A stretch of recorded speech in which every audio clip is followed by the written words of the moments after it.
Hello, everyone. Welcome to Anointed Lady TV, the home of news and politics. If it is your first time in this channel, you are highly welcome. Thank you so much for stopping by. And if you like what we do on this channel, hit on the subscribe button. Also, put on the notification bell so you'll be notified by YouTube anytime we drop a new video. And if you are returning subscribers, thank you very much for always coming back to watch our videos. On this platform, we drop videos every day and we react to every video that come our way. And on this very video, I will be watching with you. And after watching, let's go to the comment section and drop our opinion constructively. Like our videos and also share our videos if possible. See you next time in my next video.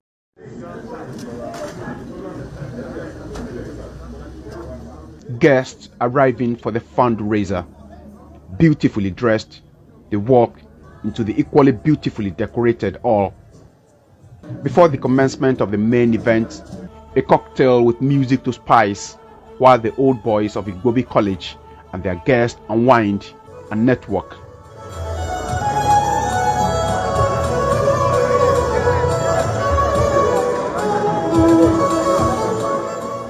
Gradually, the main hall gets filled as more guests and dignitaries, including the Speaker of Nigeria's House of Representatives and the Vice President Osibanjo, themselves old boys of the school, arrive.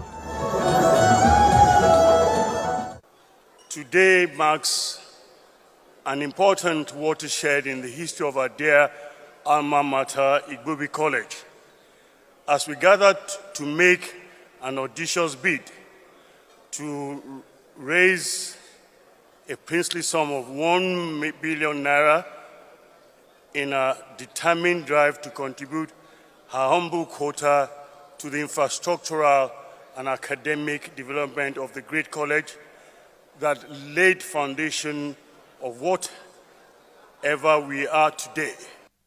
Yes, they are here for that serious business, but it is also an occasion to look back at their boyhood days, the mischief, the nicknames, and how Igbobi College eventually shaped them. Who else is qualified to reveal the nickname of the Vice President Osibanjo than the President of his Old Boys Association, who is here urging him to contest for Nigeria's presidency in 2023 on behalf of all the old boys. Mr. Vice President, that from Igbobi, the entire Igbobi family worldwide, at home and abroad, in North America and Europe, the message is clear and ambiguous. Wrong, definitely wrong. Wrong, definitely wrong. Give me a round of applause, definitely wrong. The Vice President and Speaker Gbajabiamila, seated side by side, are apparently enjoying the night together, and their mood does not in any way prepare the crowd for the quip that the two will eventually launch at each other, as Gbajabiamila, a lawyer who fully understands the implication, takes the first shots. I was listening to, I think it was, I don't know who it was that was talking about acknowledging the Methodist Girls, Queen's College Association, the Reagan Association, and the Vice President was twitching. You could see he had this nostalgia, this feeling of, and I was like, I just murmured under my breath, Mr. Vice President, calm down. How many here are registered to vote? How many? Show of hands. I can count about 30 people here with their hands up. Mr. Vice President, how do you intend to do this? Half of they're not registered. I'm going to leave that to you. This is one school that I cherish. I'm so happy to have been a part of this school.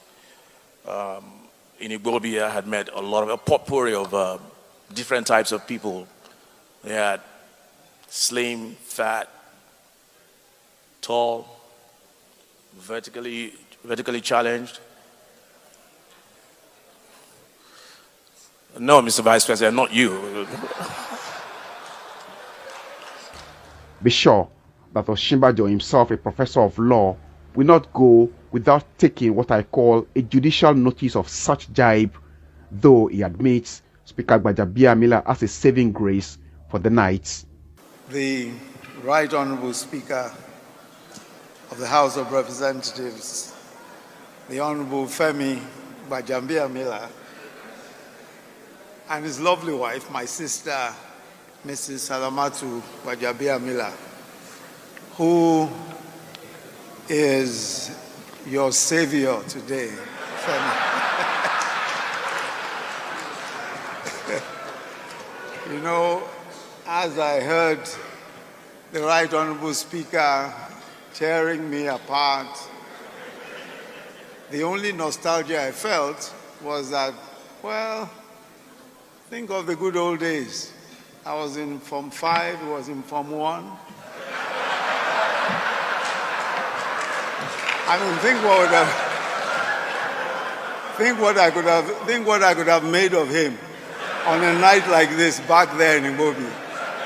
I'd have just said, Gbajabiamila, go to the lawn. That's the lawn between Agri and Townsend. Kneel down there, put up your hands, close your eyes, and I'll go to sleep. I won't hear of him again till the next morning. But character and achievement were always celebrated. And I made my closest friends in Igbobi, and our friendships came from all manner of circumstances, and so many who are here today. But I had a friend, I have a friend, Ade Ashekun, who became possibly my closest friend. He's now the ambassador, the Nigerian ambassador in Canada. I met him for the first time on the queue in front of the library, and we saw a picture of that library. We saw that library just a moment ago. And a quarrel started right there. We were queuing up, and I can't remember exactly what happened. He either stepped on my foot or I stepped on his foot or something. And then we decided right there, everyone gathered around as soon as those things were happening, and we decided that we had to go and settle it with a fight. So there's a place that we used to fight at that time. There's a particular place, I can't exactly remember the name of the place. I can't remember the name, but anyway. So we were going there to go and have this fight. And as we walked down there, we met with another colleague of ours in class 1 at the time, Fire Miwo. So Fire Miwo, for some reason, maybe I don't even know exactly why, spoke to us and dissuaded us from fighting, and said, "Look, why do you want to go and fight? Why do you want to go and beat yourselves up? Why?" You know, of course, we had no real reason. So, and I wasn't sure whether he'll give me a beating or whether I'll give him a beating. So I also thought, well, I think it's just better to let the matter rest. And since then, of course, since Form 1, we've been great friends since. To maintain such high values, solid teachers of character were required. And simply, these teachers were not impressed with anything but performance and good behavior. Despite the knavery, they still turned out noble, in line with the vision of the founders of the school, and now they feel they owe the next generation of students nothing less. That is why they won't be investing the fund raised from here on bricks and mortar alone. With all the money we want to raise, we want to try and create an environment, a physical and emotional environment, which would help the young boys to do the things that they're supposed to do as noble Nigerians, as we say. Beyond raising the money, the Igbobi old boys are hoping that their gesture at giving back to the school that has produced leaders for yesterday, today and tomorrow will encourage other old students to support their alma mater and help revive the dying educational standard in public schools across Nigeria.